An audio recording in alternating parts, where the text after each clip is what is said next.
Have you ever heard of Sweetest Day? Some people think of it as a kind of extra Valentine's Day that comes around every year on the third Saturday in October. If you haven't heard of it, then you probably don't live here along the icy shores of the Great Lakes. Many people who live here know about Sweetest Day, but some choose not to celebrate it. But why? Why would anyone intentionally avoid the opportunity to show appreciation and affection for those they love? It could be that these Sweetest Day deniers are engaged in a more popular tradition on the third Saturday in October, college football. Or has this lake effect snow simply frozen their hearts? I don't think so. What's more likely is that these otherwise delightful people have fallen victim to the greeting card myth. It was made up. There's no real reason to celebrate it. It's payback for all the stuff men do on Valentine's Day. It's the women's turn to do something. Do you agree with that? Yeah, pretty much. Never celebrated it. Well, isn't it a made-up holiday?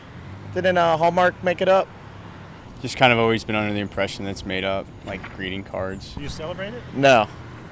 So is Sweetest Day some kind of Hallmark holiday? Yeah! No.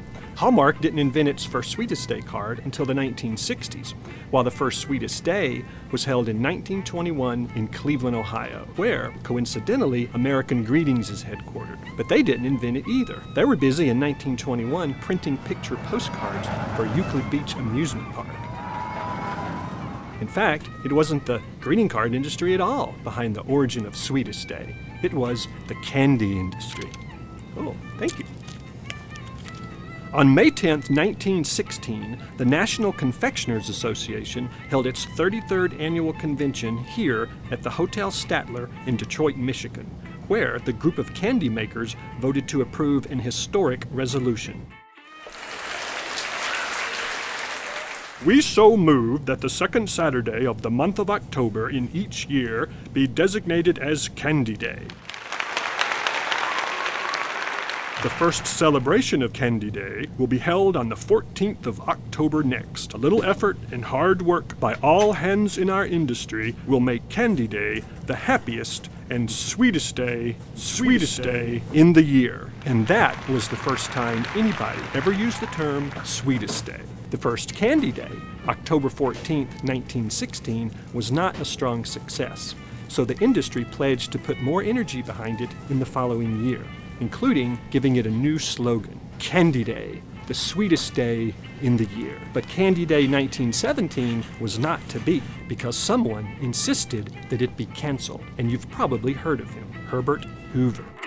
As October 1917 approached, Herbert Hoover, head of the U.S. Food Administration and future U.S. president, heard about Candy Day and went ballistic. After all, it was his job to make sure that U.S. soldiers fighting in World War I had enough to eat, and he did this by creating reserves of essential foods like wheat and sugar. Hoover reminded the candy makers, rather harshly, that the nation was at war, there was a sugar shortage, and any attempt to promote a national Candy Day ran contrary to the war effort to conserve sugar. Not wanting to seem unpatriotic, the candy industry promptly canceled Candy Day. As Mr. Hoover had requested everyone everywhere to cut down as much as possible on their usings of sugar, he considered that Candy Day was an effort on the part of our industry in the very opposite direction.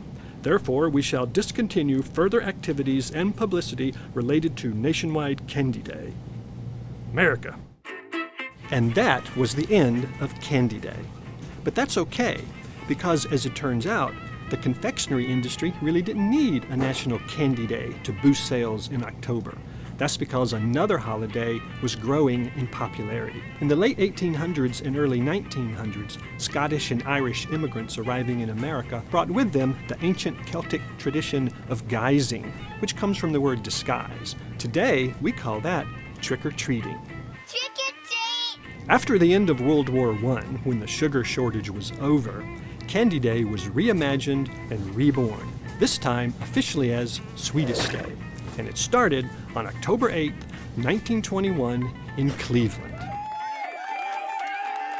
According to mythology, a candy company employee named Herbert Birch Kingston organized the first Sweetest Day, not necessarily to sell candy, but to bring happiness to orphans, shut-ins, and others who were forgotten. By all accounts, Kingston was involved in the first Sweetest Day, but not as a candy company employee.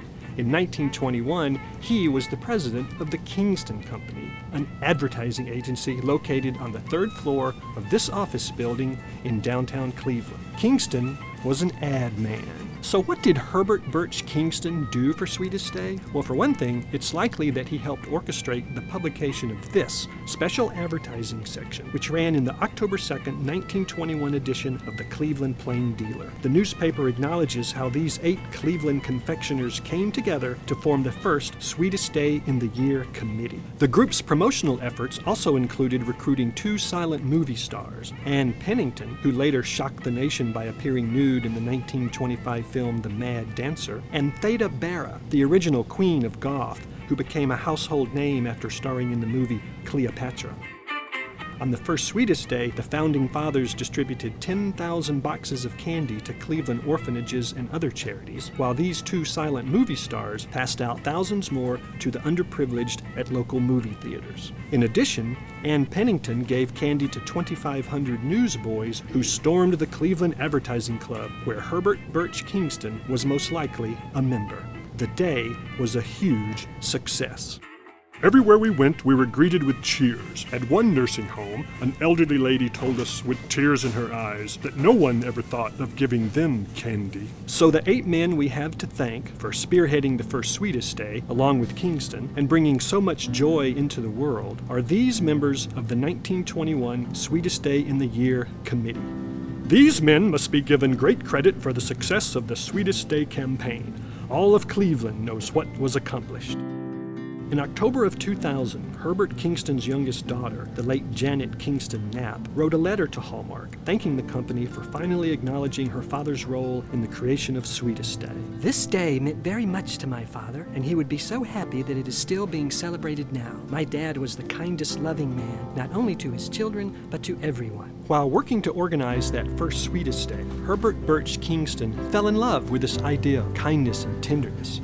In fact, soon after the holiday, Kingston quit the advertising business and started a candy company. But the question remains, given that Sweetest Day has its roots in a candy promotion, should we celebrate it? Well, consider this advice from a 16th century Italian poet. Any time not spent on love is wasted.